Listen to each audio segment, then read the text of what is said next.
Financial webinar on mutual fund, ETF funds, index fund on November 16th and 17th. Please register. Hi hello నమస్తే welcome back to iDream media. ఈరోజు మనతో ఉన్నారు AMFI certified mutual fund distributor అలాగే QPFP అయిన రమేష్ పసుపులేటి గారు. ముఖ్యంగా ఈరోజు ఎపిసోడ్లో మల్టీ బ్యాగర్ స్టాక్ ఏదైతే చరిత్ర సృష్టించిందో అలాగే అసలు ఎవరు ఊహించని రీతిలో పర్సంటేజ్లు పెరుగుకుంటూ పెరుగుతుందో అలాంటి స్టాక్ గురించి ఈరోజు ఎపిసోడ్లో మాట్లాడుకుందాము. నమస్కారం సార్. నమస్తే అండి. సార్, ఎస్టర్డే వచ్చిన ఒక న్యూస్ విన్నాక ఒక స్టాక్ గురించి నేను అసలు ఆశ్చర్యపోయాను అనమాట. ఎల్సిడ్ స్టాక్ 3 రూపీస్ నుంచి దాదాపుగా 2,62,000 ఇంకా ఎక్కువే కూడా పెరుగుతూ ఉంది. అంటే ఇది ఒక మల్టీ బ్యాగర్ స్టాక్. ఎలా జరిగింది ఈ స్టాక్ యొక్క జర్నీ, ఏ విధంగా స్టార్ట్ అయింది, ఇప్పుడు ఇంత స్టేజ్కి ఎలా రీచ్ అయింది, ఈ మల్టీ బ్యాగర్ ఎలా వర్క్ అయింది తెలుసుకోవచ్చా? డెఫినెట్గా అండి. ఇది మీరు ఒక్కళ్ళే కాదు, యాక్చువల్గా మొత్తం వరల్డ్ వైడ్ ది స్టాక్ గురించి చూస్తున్నారు ఇప్పుడు. ఇండియన్ మార్కెట్లో కూడా ఇది బాగా బజ్జున్న స్టాక్. ఎందుకంటే ఇప్పుడు ఇది ఇండియాలో కల్లా కాస్ట్లీ స్టాక్. టుడే ఇది 2,70,000 ఉంది. సో ఇండియాలో మొన్నటిదాకా నెంబర్ 1 స్టాక్ ఏంటంటే ఎంఆర్ఎఫ్ ఏంటంటే 1,23,000 రూపీస్ ఉంది. ఓకే. కానీ ఇది ఎంఆర్ఎఫ్ జర్నీ చాలా లాంగ్ జర్నీ. సో వీళ్ళు స్ప్లిట్ చేయకుండా అట్లాగే సేమ్ కంటిన్యూ చేసుకుంటా 1,23,000 చేశారు. మ్యాక్సిమం 1,50,000కి వెళ్ళి ఇప్పుడు 1,23,000కి వచ్చింది ఎంఆర్ఎఫ్. ఇదే ఇండియన్ హిస్టరీలో కాస్ట్లీ స్టాక్ అంటే ఇదే.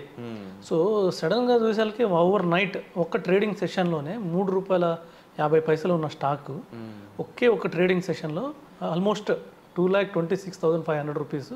సో వితిన్ నో టైం 2-3 డేస్లోనే 2,73 అంటే మొత్తం 2,73 అంటే ఆల్మోస్ట్ 3 రూపీస్ నుంచి ఇప్పుడు దాకా చూస్తే 70 lakhs పర్సంటేజ్ పెరిగింది. 70 lakhs పర్సంటేజ్ అంటే ఒక స్టాక్ మామూలుగా ఎంత రిటర్న్ ఇస్తుంది? మనం ఒక స్టాక్లో ఇన్వెస్ట్ చేస్తున్నామంటే 1 year కోసం ఎంత రిటర్న్ వచ్చిందని మనం ఎక్స్పెక్ట్ చేస్తామంటే, నార్మల్గా స్టాక్స్లో ఇన్వెస్ట్ చేసే వాళ్ళు కోరుకునేది ఏంటంటే డబుల్ అవ్వాలని కోరుకుంటారు 1 year రివ్యూలో. అలాంటిది ఒక్క రోజులోనే 67 lakhs పర్సంటేజ్ ఇచ్చిందంటే సో ఇలాంటి స్టాక్ ఎక్కడ లేదు, ఇప్పుడు దాకా రాలేదు. వరల్డ్లోనే ఇప్పుడు దాకా ఒక్క రోజులో 67 లక్షల పర్సంటేజ్ ఇచ్చిన స్టాక్ ఇప్పుడు దాకా రాలేదు. మరి ఇది ఎలా ఇవ్వగలిగింది? సో వీళ్ళు కూడా 1980 నుంచే ఉన్నారు, ఐపీఓకి వచ్చారు. ఓకే.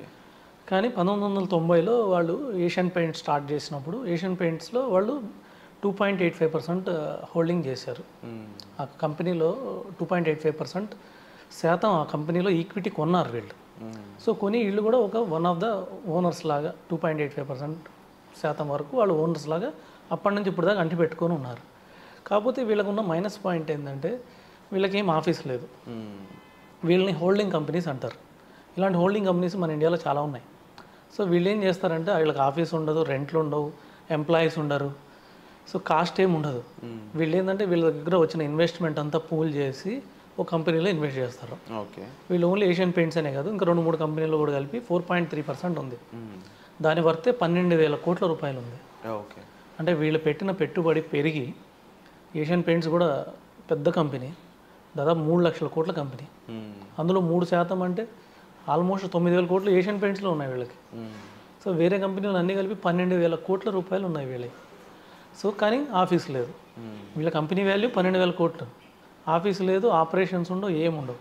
వీళ్ళు ఏంటంటే డివిడెండ్సే వీళ్ళ ఇన్కమ్. చాలామంది మన ఇండియాలో డివిడెండ్స్ మీద ఆధారపడి ఉంటారు. సో ₹1,00,00,000 ఇన్వెస్ట్ చేసుకున్న వాళ్ళకి 2-3% వేసుకున్నా కూడా 2-3 లక్షలు డివిడెండ్ వస్తుంది ₹1,00,00,000 ఉన్న వాళ్ళకి. అలాంటిది వీళ్ళకు ఉంది 12,000 కోట్లు. సో వీళ్ళ ఆదాయమే చూసుకుంటే 770 కోట్లు వీళ్ళు only dividend income every year సంపాదిస్తున్నారు. అది కూడా profit after tax. Last year almost 128 crores చెప్పారు. ఈ ఇయర్ వచ్చేసి 238 crores వాళ్ళు profit after tax plus other incomes అన్నీ కలుపుకొని 256 crores వాళ్ళు ప్రాఫిట్ చూపించారు. సో ఇదంతా ఎవరికి వస్తుందంటే వీళ్ళ స్టాక్ హోల్డర్కి వస్తుంది. సో అన్నీ కలుపుకున్నా కూడా వీళ్ళ స్టాక్ వాల్యూ ₹3.53 ఇప్పుడు దాకా కూడా. గత 10 ఏళ్ళుగా చూసినా కూడా హైయెస్ట్ టచ్ చేసింది 15 రూపీస్. ఇవాళ చూస్తే ఒక 1 week బ్యాక్ చూస్తే ₹3.53. కానీ వీళ్ళు డివిడెండ్ వచ్చేసి 25 రూపీస్ డివిడెండ్ ఇచ్చారు. సో పెద్ద పెద్ద కంపెనీలే, పెద్ద పేరున్న కంపెనీలే 5 రూపీస్ డివిడెండ్ కూడా ఇట్లా పర్ షేర్. సో వీళ్ళు 25 రూపీస్ డివిడెండ్ ఇస్తున్నారు వీళ్ళు షేర్ హోల్డర్కి. ఎట్లా ఇస్తున్నారంటే వీళ్ళకి వచ్చే ప్రాఫిట్స్ అలా ఉన్నాయి. సో ఒక్క ఏషియన్ పెయింట్స్ నుంచే వీళ్ళకి 700 కోట్లు డివిడెండ్ వస్తుంది. సో ఇలాంటి కంపెనీలు ఇండియాలో చాలా ఉన్నాయి. తర్వాత ఏమైందంటే వీళ్ళకున్న షేర్ హోల్డర్లు మొత్తం చూస్తే 300 మంది ఉన్నారు అంతే. జస్ట్ 300 మెంబర్స్ అంతే. 300 మెంబర్స్. యాక్చువల్లీ వీళ్ళు 2015 వరకు కూడా వీళ్ళకు ఉంది జస్ట్ 7 ఓకే షేర్ హోల్డర్స్ 7. వాళ్ళు ఎవరంటే ఓనర్స్, ప్రమోటర్స్. సరోగి ఫ్యామిలీ అని దీని ప్రమోటర్స్ హోల్డింగ్ కంపెనీ వాళ్ళే ఉన్నారు. 2015 తర్వాత ఏం చేశారంటే కొద్దిగా పబ్లిక్ని కూడా ఆఫర్ చేద్దాం వాళ్ళకు కూడా కొంచెం అని చెప్పి ఆఫర్ చేస్తే సో అన్లిస్టెడ్ మార్కెట్కి వెళ్ళారు. ఫస్ట్ అన్లిస్టెడ్ మార్కెట్లో వాళ్ళు ఆఫర్ చేస్తే అరౌండ్ ఇప్పుడు 328 మెంబర్స్కి వచ్చారు. 328 మెంబర్సే ఉన్నారు. అందులో కూడా మేజర్ హోల్డింగ్ వచ్చేసి 75% ప్రమోటర్ దగ్గరే ఉంది. Sarogi family or Vakeel family వీళ్ళ దగ్గరే ఉంది. ఇంకొక 25%లో కూడా మ్యూచువల్ ఫండ్స్లో కొంత భాగం ఉంది. తర్వాత రీటైల్ ఇన్వెస్టర్స్. సో మామూలుగా ప్రజల దగ్గర ఓన్లీ 4.5% ఉంది. ఇక్కడ ఉండే ప్రాబ్లం ఏంటంటే బుక్ వాల్యూ అంటారు. ఇది 4,48,000 రూపాయలు ఉంది ఒక షేర్ వాల్యూ. అంటే 4,48,000 రూపాయల వర్త్ ఉన్న షేరు ₹3.53 ట్రేడ్ అవుతుంది. సో ఇది కరెక్ట్ కాదని చెప్పేసి ఇలాగ హోల్డింగ్ కంపెనీస్ చాలా ఉన్నాయి ఇండియాలో. ఇంకా చాలా పేర్లు ఉన్నాయి ఇలాంటి కంపెనీస్. ఇవన్నీ ఏం చేశాయంటే సెబీకి రిక్వెస్ట్ పెట్టుకున్నాయి. రిక్వెస్ట్ పెట్టినప్పుడు సెబీ కూడా ఇది కరెక్ట్ కాదు, ఇంత వాల్యూ ఉన్న కంపెనీ ₹3.53 అవ్వడం ఏంది, ఇది కరెక్ట్ కాదు, వాల్యూ తప్పని చెప్పి సో వాళ్ళకి ఓపెన్ మార్కెట్ ఆక్షన్కి పిలిచింది. ఈ ఓపెన్ మార్కెట్ ఆక్షన్ ఏ విధంగా ఉంటుంది? ఇది ఎలా ఇచ్చారంటే వాళ్ళకి ఫెయిర్ వాల్యూ డెరైవ్ చేయడానికి. అంటే దీని విలువ ₹3.53 కాదు, ఇలాంటి కంపెనీలు చాలా ఉన్నాయి. సో ఇలా అయితే ట్రేడ్ అవ్వట్లేదు ఇవి. ఎందుకంటే ₹3.53 దగ్గర అమ్మడానికి ఎవరు రెడీగా లేరు. ఈ 328 షేర్ హోల్డర్లు కూడా అమ్మట్లేదు. ఎందుకు అమ్ముతారు? కంపెనీ వాల్యూ 4,48,000 ఉంది ఒక షేర్ వాల్యూ. ఇక్కడ చూస్తే ₹3.53 అమ్మాలంటే మార్కెట్లోకి నో ఛాన్స్. అంత లాస్గా ఎవరు అవ్వలేరు కదా. కోట్ల రూపాయలు ₹1,000 ఎవరికి అమ్ముకోరు కదా. సో అందుకని చెప్పేసి దీన్ని మార్కెట్లోకి ఓపెన్ మార్కెట్ ఆక్షన్కి పిలిచింది. ఓకే ఫెయిర్ వాల్యూ డెరైవ్ చేయడానికి. సో ఫెయిర్ వాల్యూ ఎంత ఉందని చూస్తే సో ఇలాగ ఇంకా మొత్తం ఆక్షన్ పిలిచారు కదా. సో ఒకరు 2,20,000 అన్నారు, ఒక 2,30,000 అన్నారు. అట్లాగే మార్కెట్లోకి వితిన్ 1 డే 1 సెషన్లో ₹3.53 2,26,500 రూపాయల దగ్గర ట్రేడ్ అయింది. సో ఒకరు రెడీగా ఉన్నారు బయర్ ఆ రేట్లో కొనడానికి. సరే ఆ రేట్లోన 2,26,000 అయినా ట్రేడ్ అయిందంటే అది కూడా లేదు. ఎందుకంటే అమ్మడానికి ఎవరు రెడీగా లేరు. ఎందుకంటే దాని విలువ 4,48,000 కోట్లు. తర్వాత సరే అని చెప్పేసి అప్పర్ సీలింగ్లో పెట్టారు కొనేవాళ్ళు. ఓకే కొనడానికి ఏం చేస్తారు, దానికి అప్పర్ సర్క్యూట్ ఉంటుంది లేదా లోయర్ సర్క్యూట్ ఉంటుంది. ఎంత రేట్ అన్నా కొనాలనుకున్న వాళ్ళు అప్పర్ సర్క్యూట్లో పెడతారు. ఎంత రేట్లో ఉన్నది అమ్మేయాలనుకున్నారు లోయర్ సర్క్యూట్లో పెడతారు. సార్ అప్పర్ సర్క్యూట్లో పెడితేనే 13,000 అప్పర్ సర్క్యూట్. అంటే 2,20,000 నుంచి 13,000 కలిపితే 2,39,000కి అయింది వితిన్ 1 డే. సో అక్కడైనా ఎవరైనా ఉన్నారంటే ఎవరు అమ్మేవాళ్ళు లేరు. సో సరే మార్కెట్ క్యాపిటల్ కూడా 5,80,000 అయిపోయింది ఇప్పుడు. ఎందుకంటే దీని వాల్యూ పెరిగిపోయింది కదా.